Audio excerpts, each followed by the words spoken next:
General గా developed cities ఎక్కడుంటాయో అక్కడ చాలా కంపెనీస్ వాళ్ళ బిజినెస్ లో స్టార్ట్ చేస్తాయి.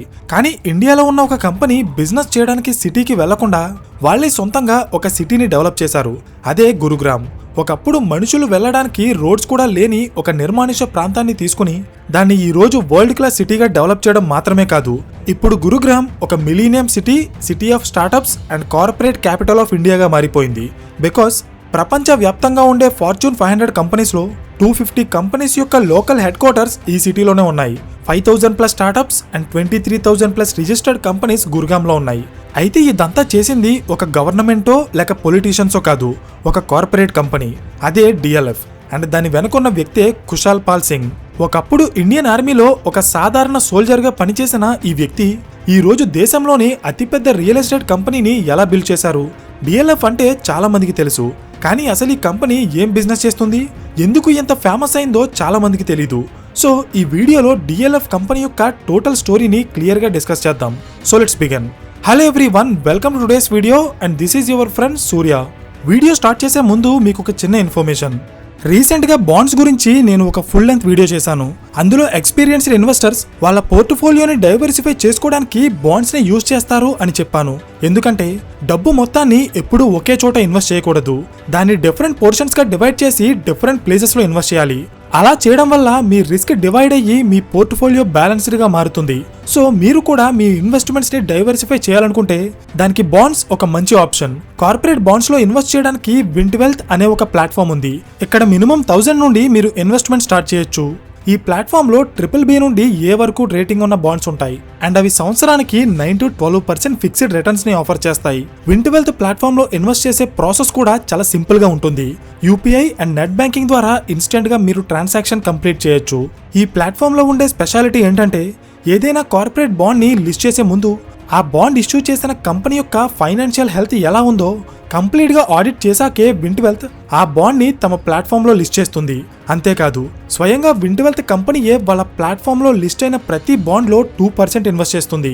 నేను పర్సనల్ గా ఈ ప్లాట్ఫామ్ ఎందుకు ప్రిఫర్ చేస్తానంటే వీళ్ళు కార్పొరేట్ బాండ్స్ ని లిస్ట్ చేయడం మాత్రమే కాకుండా ఇన్వెస్టర్స్ కి issuer information, financial details, risk disclosure and related documents కూడా ప్రొవైడ్ చేస్తారు.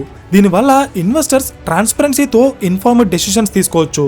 సో మీ పోర్ట్ఫోలియోని డైవర్సిఫై చేసి అందులో కొంత భాగాన్ని ఫిక్స్డ్ ఇన్కమ్ ఇన్స్ట్రుమెంట్స్లో ఇన్వెస్ట్ చేయాలనుకుంటే ఖచ్చితంగా మీరు బాండ్స్ని కన్సిడర్ చేయొచ్చు.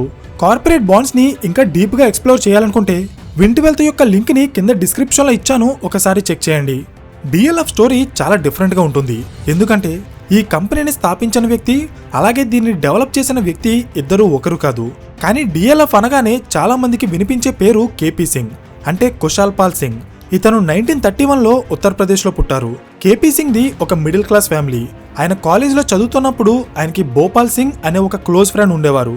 ఈ భోపాల్ సింగ్ తన కాలేజ్ అయిపోయాక ఇంగ్లాండ్లో ఉన్న ఎయిర్ సర్వీస్ ట్రైనింగ్ ఫెసిలిటీలో గ్రౌండ్ ఇంజనీరింగ్ కోర్స్కి అప్లై చేశారు. కానీ ఇక్కడ ట్విస్ట్ ఏంటంటే భోపాల్ సింగ్ తన అప్లికేషన్తో పాటు తన ఫ్రెండ్ అయిన KP సింగ్ అప్లికేషన్ ని కూడా ఫిల్ చేసి పంపించారు. కానీ ఈ విషయం KP సింగ్ కి తెలీదు. ఫైనల్ గా ఇద్దరి అప్లికేషన్ సెలెక్ట్ అయ్యి వాళ్ళకి ఇంగ్లాండ్ లో చదువుకోవడానికి సీట్ వచ్చింది. అది తెలిసిన KP సింగ్ చాలా హ్యాపీగా ఉన్నారు. కానీ తనది ఒక మిడిల్ క్లాస్ ఫ్యామిలీ అవ్వడం వల్ల ఆయన్ని ఇంగ్లాండ్ పంపించేంత డబ్బు తన పేరెంట్స్ దగ్గర లేదు. కానీ KP సింగ్ తండ్రి తన కొడుక్కి ఒక మంచి ఫ్యూచర్ ఇవ్వాలని చెప్పి తెలిసిన వాళ్ళ దగ్గర అప్పులు చేసి ఫైనల్ గా తనని ఇంగ్లాండ్ పంపించారు. అయితే ఇక్కడ KP సింగ్ లైఫ్ ని చేంజ్ చేసిన 2 ఇంపార్టెంట్ పాయింట్స్ చెప్పాలి. నెంబర్ 1, KP సింగ్ చిన్నప్పటి నుండి స్పోర్ట్స్ లో యాక్టివ్ గా ఉండేవారు. Hockey, tennis and horse riding లాంటి స్పోర్ట్స్ ని ఆయన చాలా ఎక్కువగా ఆడేవారు. ఇది బాగా గుర్తుపెట్టుకోండి, ఎందుకంటే ఈ హార్స్ రైడింగ్ వల్లే ఆయన మళ్ళీ ఇండియా తిరిగి వచ్చారు. అది ఎలాగో కాసేపట్లో తెలుస్తుంది. పాయింట్ నెంబర్ 2, KP సింగ్ ఇంగ్లాండ్లో చదువుకుంటున్నప్పుడు ఆయన జూలీ అనే అమ్మాయితో ప్రేమలో పడ్డారు. జూలీ ఒక రిచ్ ఫ్యామిలీ నుండి వచ్చిన అమ్మాయి. అందుకే తన వల్ల KP సింగ్ లైఫ్ స్టైల్ మొత్తం మారిపోయింది. ఆ లైఫ్ స్టైల్కి అలవాటు పడ్డ KP సింగ్ జూలీని పెళ్లి చేసుకుని అక్కడే సెటిల్ అవ్వాలని ఫిక్స్ అయ్యారు. అయితే KP సింగ్కి హార్స్ రైడింగ్ మీద ఉన్న ప్యాషన్తో ఆయన పోలో స్పోర్ట్ని ఎక్కువగా ఆడేవారు. ఒకరోజు ఆయన ఇంగ్లాండ్లో జరుగుతున్న పోలో మ్యాచ్ ఆడుతున్నప్పుడు ఇండియా నుండి ఆ మ్యాచ్ చూడడానికి వెళ్లిన మహేంద్ర సింగ్ బడాలియా అనే ఆర్మీ ఆఫీసర్ KP సింగ్ యొక్క హార్స్ రైడింగ్ స్కిల్స్ చూసి తనని ఇండియన్ ఆర్మీలో జాయిన్ అవ్వమని సజెస్ట్ చేశారు. కానీ KP సింగ్కి ఇండియా రావడం ఇష్టం లేదు. తను ప్రేమించిన జూలీని పెళ్లి చేసుకుని ఆయన ఇంగ్లాండ్లోనే సెటిల్ అవ్వాలని ప్లాన్ చేసుకున్నారు.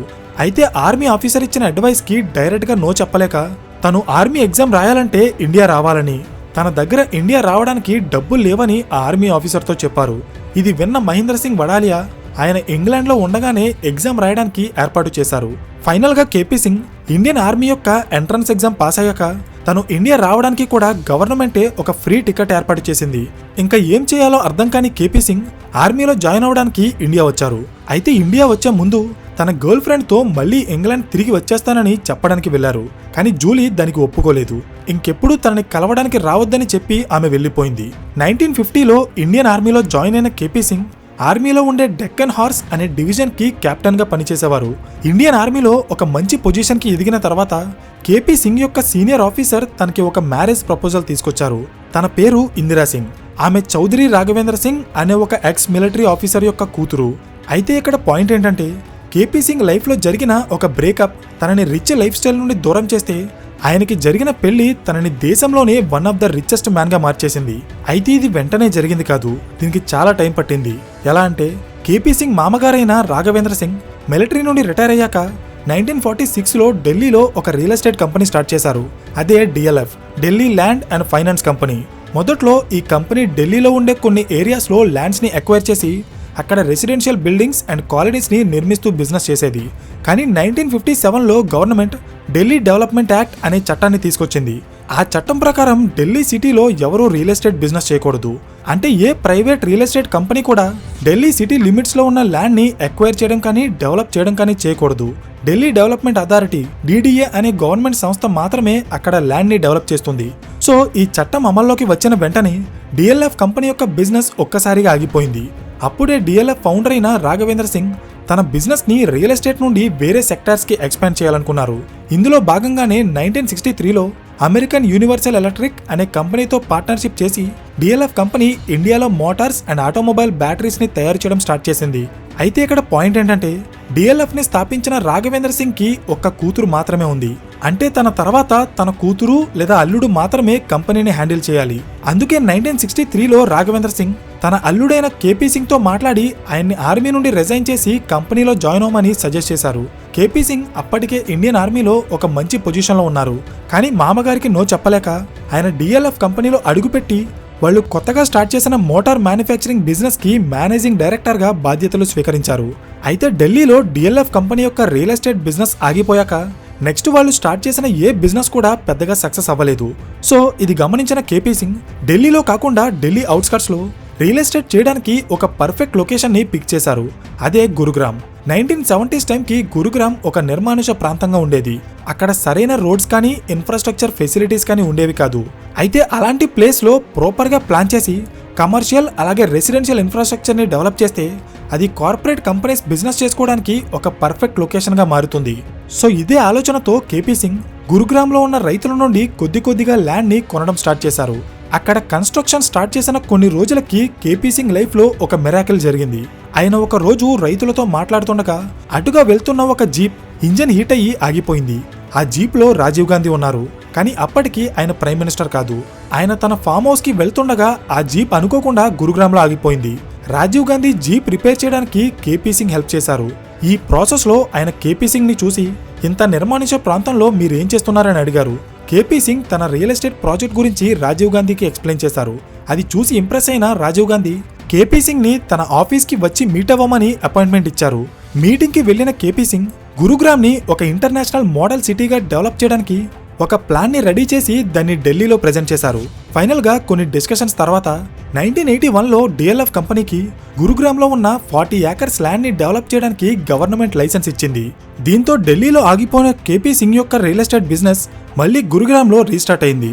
కానీ ఇక్కడ ఉన్న ప్రాబ్లం ఏంటంటే రైతుల నుండి భారీ మొత్తంలో భూములు కొనడానికి ఆయన దగ్గర డబ్బు లేదు.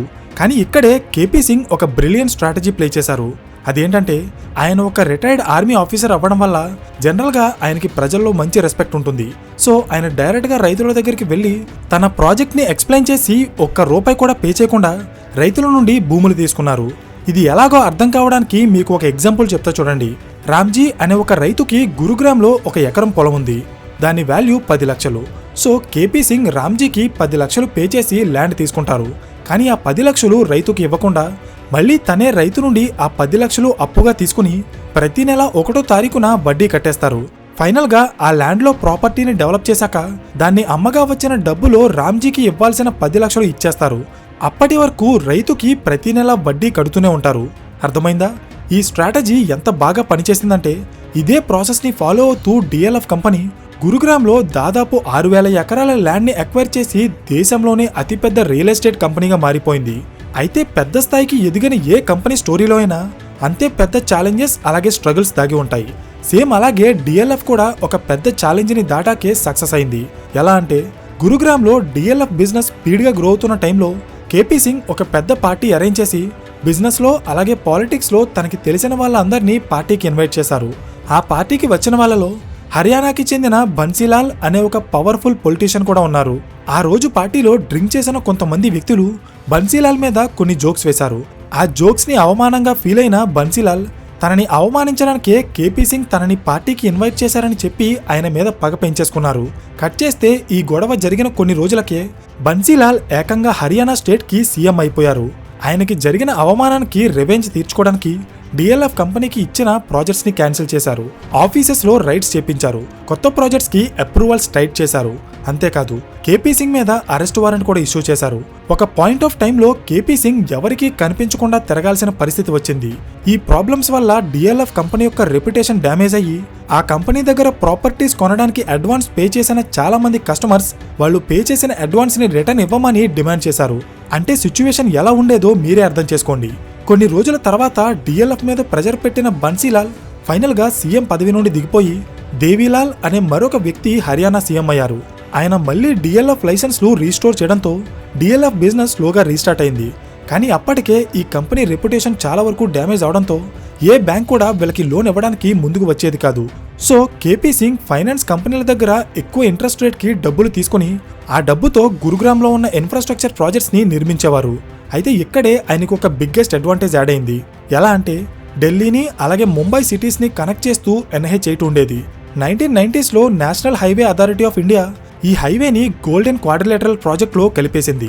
ఈ ప్రాజెక్ట్ హర్యానాలో ఉన్న గురుగ్రామ్ ఏరియా నుండి వెళ్లడం వల్ల అక్కడ డిఎల్ఎఫ్ కంపెనీ నిర్మిస్తున్న projects, residential buildings, commercial buildings and lands ఇలా ప్రతి ప్రాపర్టీ యొక్క ధర ఆకాశాన్ని తాకి ఒక్కసారిగా డిఎల్ఎఫ్ కంపెనీ మీద డబ్బులు వర్షం కురిపించింది. 2002 తర్వాత గురుగ్రామ్లో డిఎల్ఎఫ్ బిల్డ్ చేసిన సిటీ బాగా డెవలప్ అయ్యి ప్రపంచ వ్యాప్తంగా ఉండే ఎన్నో కంపెనీస్ వాళ్ళ ఇండియన్ హెడ్ క్వార్టర్స్ ని గురుగ్రామ్లో ఉండే డిఎల్ఎఫ్ సిటీలోనే ఓపెన్ చేశాయి. ఫర్ ఎగ్జాంపుల్ గురుగ్రామ్లో దాదాపు 23,000కి పైగా కంపెనీస్ రిజిస్టర్ అయ్యాయి. అందులో 5,000కి పైగా స్టార్టప్ కంపెనీస్ ఉంటే ఫార్చ్యూన్ 500లో 250 కంపెనీస్ యొక్క లోకల్ హెడ్ క్వార్టర్స్ ఆ సిటీలోనే ఉన్నాయి. అందుకే ఇప్పుడు గురుగ్రామ్ ని కార్పొరేట్ క్యాపిటల్ ఆఫ్ ఇండియా అంటున్నారు. అర్థమైందా? సో ఇక్కడ పాయింట్ ఏంటంటే 1960s లో కేపీ సింగ్ తీసుకున్న ఒక రిస్క్ ఇండియాలో ఒక కొత్త సిటీని బిల్డ్ చేయడం మాత్రమే కాకుండా డిఎల్ఎఫ్ ని దేశంలోనే అతిపెద్ద రియల్ ఎస్టేట్ కంపెనీగా మార్చేసింది. సో ఇది డిఎల్ఎఫ్ కంపెనీ యొక్క టోటల్ స్టోరీ. ఈ వీడియో మీకు ఇన్ఫర్మేటివ్ గా అనిపిస్తే ఖచ్చితంగా లైక్ చేసి so thank you for watching and I will see you in the next video. Till then this is your friend Surya signing off. Fixed returns do not constitute guaranteed or assured returns. Investments in corporate debt securities, municipal debt securities, and securitized debt instruments are subject to credit risks, market risks, and default risks, including delay and/or default in payment.